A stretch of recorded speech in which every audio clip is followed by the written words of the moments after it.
The earth nurtures the trees, and the trees bear fruit. It's the earth itself that gives us all life. O Fodlan, land of plenty, bless us with the gift of delicious food. What are you doing? It's just you, Lawrence. I was disturbed by your ridiculous blather. Must you recite it quite so loudly? And can you even call that nonsense poetry when it is utterly ignorant of rhyme and meter? Ouch! You don't hold back, do you? I didn't know you were so particular about poetry. Ha! Maybe you have a secret poetry collection of your own hidden somewhere. That's absurd. Where did you hear that? And just what was that poem about? It seemed to me that you were praising the land. But is it not the goddess who nurtures the land? Should your praise not go to her instead? Of course you zero in on that detail. You really are a Fodlan noble through and through. Certainly. Aren't you? I'm not quite the same, no. Though noble blood flows within me, it can't change who I am at heart. Pardon? I think you had best clarify. Listen, Lawrence, you had ambitions of becoming the Alliance's ruler, didn't you? Would you like to try that for real?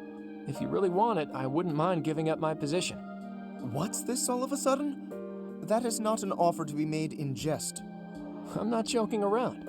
I've been thinking it for a while now. I originally thought you were like a fox drawn in by the deer of the Alliance. But I was wrong. You're no thoughtless predator. You're trying to properly train the deer around you.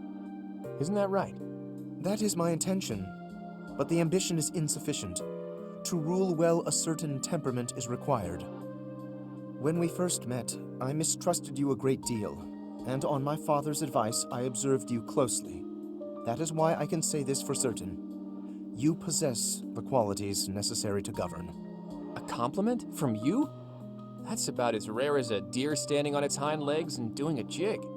Merely a statement of fact, one that is quite relevant to the future of the Alliance. The future of the Alliance, huh? You really are devoted to your cause. Depending on your actions, I may yet see fit to seize your position for myself. Bear that in mind. I welcome the idea. It means I can feel safe vanishing whenever I see fit. Vanishing? Do not tell me you intend to die in this conflict. You cannot shape the future if you do not live to see it. Ha! First you compliment me, and now you're worrying about me? What have you done with the real Lawrence? No, I'm not going to die. I'm tougher than I look. Besides, this war isn't just for the Alliance anymore. It's going to decide the fate of all Fodlan. It would be cruel to leave you with the burden of uniting all of Fodlan by yourself, don't you think? Burden? Please. If there were none other suitable, I would gladly become a king. Or even an emperor. Well, well. I guess I shouldn't take Lawrence of the famous House Gloucester so lightly. Really, though, don't you go dying on me either, Lawrence. We're going to need men like you in the age to come. The same to you, Claude. A world without you would be ever so dull.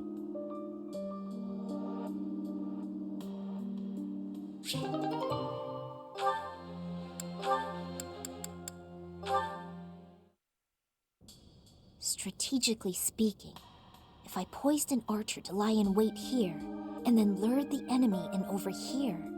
Lysithea, are you up late studying again? I am, but I don't see how it's any of your business. Look, you don't need to work yourself so hard. You're already as skilled as they come. There aren't many people out there who can match you. Everyone knows that. I apologize for my sharpness. I just feel pressured. Why would you, of all people, feel pressured? I place a lot of personal pressure on myself. I need to become as strong as possible to put my parents at ease. When I met with Count Ordelia before, he said you were his pride and joy. But he also said his only concern was that you might be pushing yourself too hard. If you really want to make your parents happy, surely you should start by taking care of yourself. That's true. Then it's settled. Get some rest. Save your energy for tomorrow's battle. You really are very mature, Claude, despite the impression you give off. And I clearly have plenty of growing to do. I probably don't have much room to come down on you for harping on me. Oh, really? Does that mean you won't get mad if I treat you like a child from now on? That is absolutely not what I said. Just after you'd finally earned a small degree of respect from me, too. Hey, just think about it for a second. You're the only one in the world I treat like this. That means you're a pretty special person to me. You think I'm special? Take it however you like. Or maybe the thought is too much for a kiddo like you. How dare you? God, don't do anything you might regret. I don't want to be turned to dust. I'm feeling generous, so I'll let you off easy this one time. Well, that's good of you. All joking aside, go get yourself some shut-eye, okay? After all, if you don't hurry up, the boogeyman might come out and eat you. All right, buddy, you asked for it.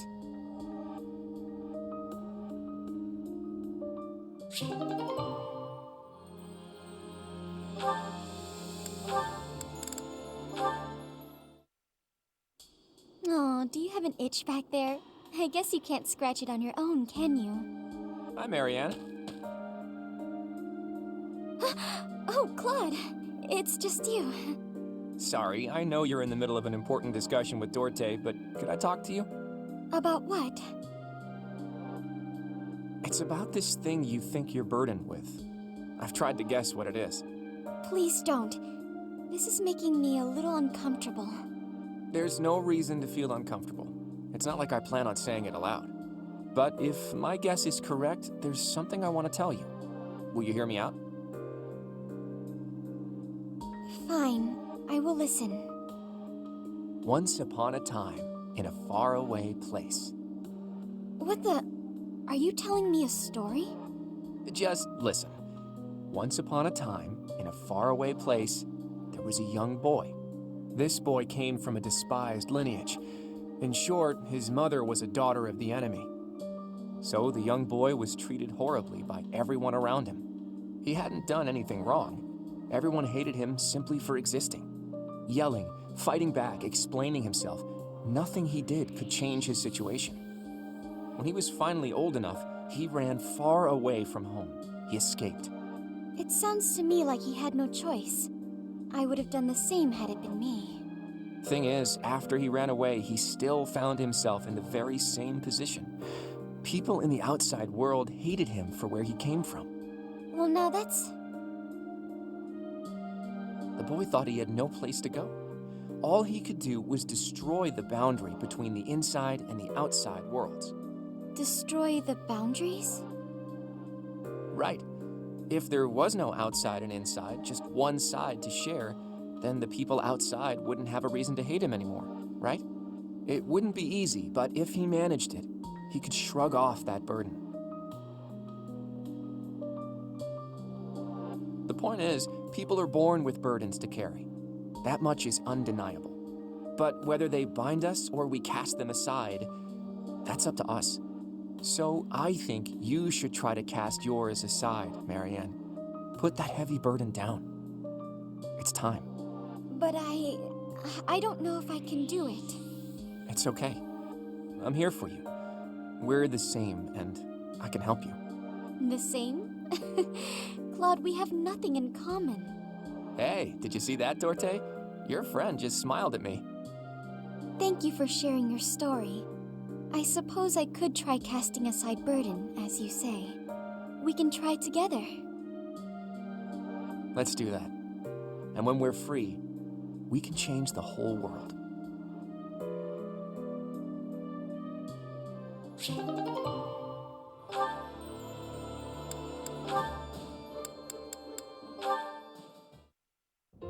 Where is that darn ladder? Need help with something, Lysithia? I can't find the ladder anywhere, and I needed to check out the books up on that top shelf. Want me to just grab one for you? No, I need to be able to dig around myself. No problem. You could sit on my shoulders instead. Up you go. Hang on a sec. That's not... I hope nobody saw that. Anyway, thank you. That was helpful. I can't believe how many fantastic books were hidden just out of reach up there. Thanks for being so patient while I rummaged. No problem at all. It was my pleasure. Hey, Raphael. You're always extra nice to me. Is it because I remind you of your sister Maya? Yeah, I can't help but think about her whenever I see you around. We lost our parents when she was still real little, so she never had adults around to do stuff for her. That's probably why she grew up to be the kind of kid who wants to do everything on her own. That's certainly something I can relate to. I keep telling her that it's okay to rely on her big bro a little bit. Like when there's stuff she can't do because she's too small. She just needs to ask someone bigger to do it. I told her that she could help me when I'm having trouble with stuff too. Then we would be even. Young or old, we can all help one another out. We each have our strengths and weaknesses. Receiving help and providing help in return. It sounds so simple, really. It is simple! I knew you'd get it. I do. And I hope you understand that you can come to me for help too, Raphael. I can't be the only one receiving aid. It makes me feel incompetent and like a kid. I hate that.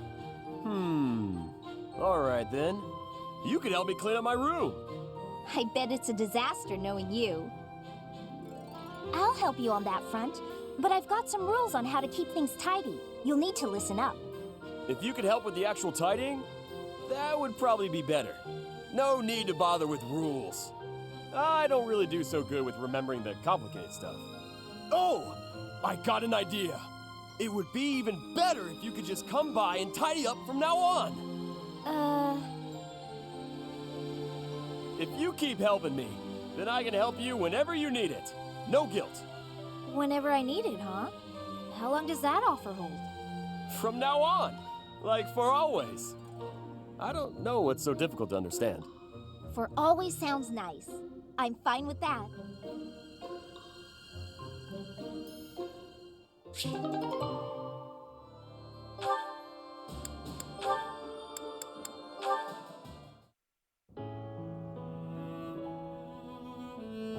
Hey, Raphael.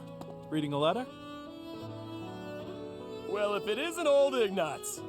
I got a message here from my sis. Oh, a letter from Maya. I haven't seen her in so long.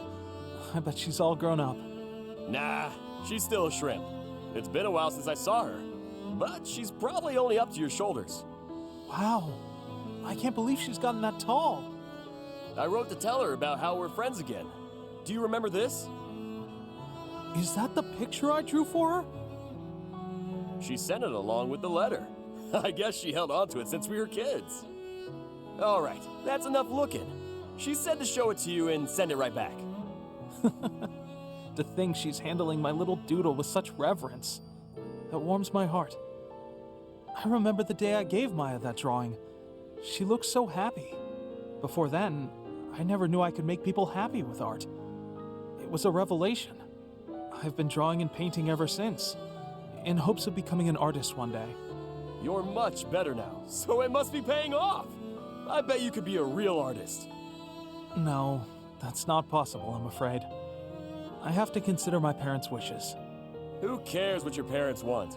It's not like you're a noble or nothing. Your fate is your own. Huh. You think so? I know so. And I'm gonna support you with whatever dream you got. Okay, let me see. What's the first step to follow your dreams? Oh, got it. You should paint me. Paint you? Yeah, I want my little sis to know how good I'm doing here. So I gotta send her proof. Plus, she'll be doubly impressed if it's a painting you made. Good point. I can certainly try to capture your likeness. I'll paint you with a warm, cheerful expression on your face to bring Maya comfort. My face? No way! You gotta get my muscles in there. Mostly my chest and arms. Are you sure that's what she'd want to see? Wait! Before you start painting, I gotta get me a little more training in. If my muscles aren't bulging, then what's the point? I'm not sure about this.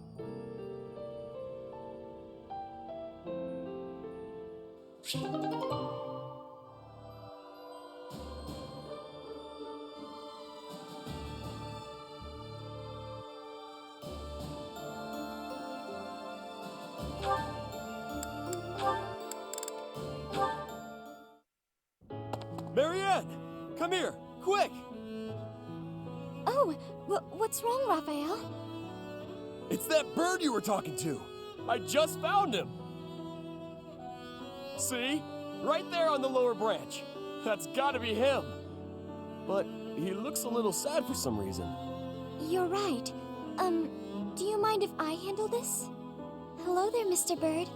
How do you do? Yes, I see. I see. So your food supply is... Food? I got it. I completely understand. I have seen more people and birds foraging for berries lately. It would be ideal if those berries were growing in another forest nearby. Then you wouldn't have to. Are you hungry, Mr. Bird? I got just what you need. Are those bugs? Yuck! Look at him go. He's loving it. He's gonna get so big and strong after this. That was disgusting. But how did you know he was hungry? I could tell by looking at him. He looked hungry and weak. More importantly, I saw what you did. That bird wasn't speaking human, so you gotta understand birdese. I knew it. Oh, about that. I'm sorry, Raphael, but I need to tell you the truth. I can sort of understand what animals are thinking when I look at them, but I can't speak to them. I'm sorry for leading you on. Oh, I see. What about me then? Can you tell what I'm thinking when you look at me? No, Raphael. I can't. Well, of course not. You're not even looking at me. You gotta look at my eyes. Nope, still can't do it. I guess I just gotta tell you. I'm thinking it would be nice if you talked to me the way you talk to animals. What do you mean? Whenever you talk to animals, you seem happy and friendly. I just wish you'd talk to me like that too. I'm so sorry, Raphael. I didn't know. What if I tried this? Cheep cheep chiree choo choo doo! What the... Whoa! I've never heard you laugh before. I should have talked to you in birdese sooner. Cheep chirah cheep woo teedledee! Sorry, I didn't quite catch that one. I said you gotta eat bugs to grow big and strong, just like Mr. Bird. I think I'll have to pass.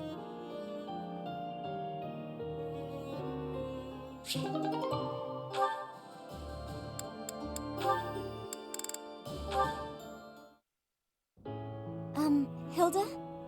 I wanted to thank you for helping me in the infirmary. I brought you these pastries. Ooh, thanks. I'll put some tea on. Have a seat. That sounds lovely.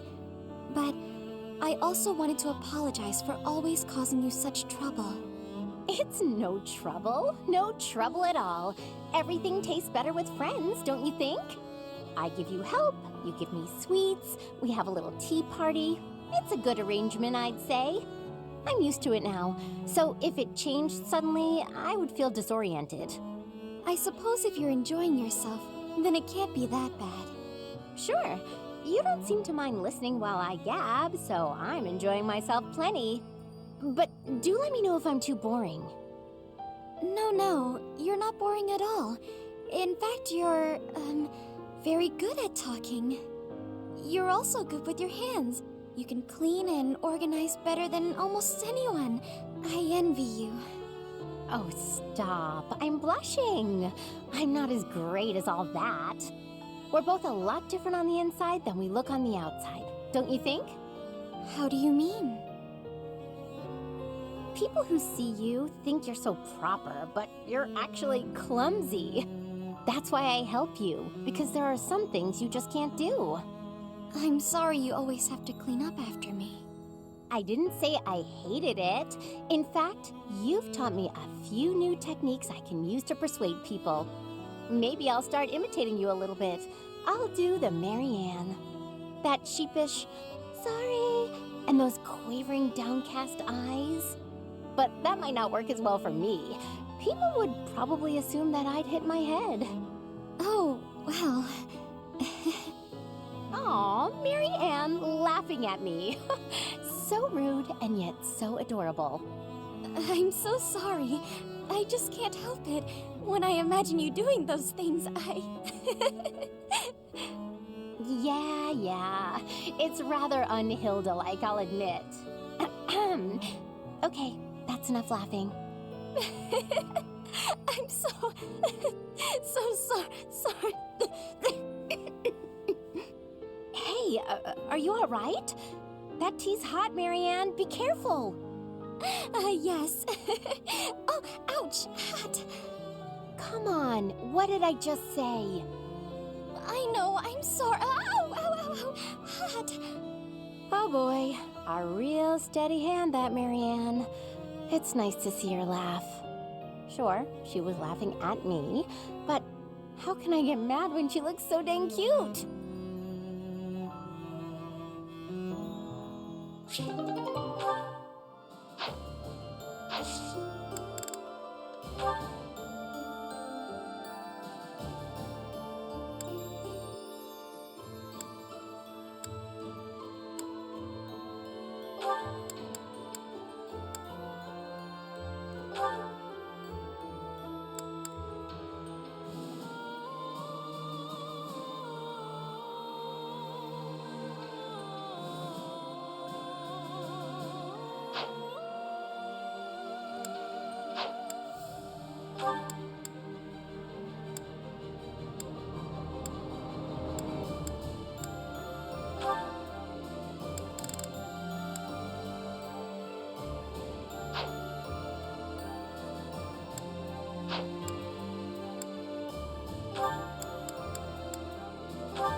Perfect comprehension.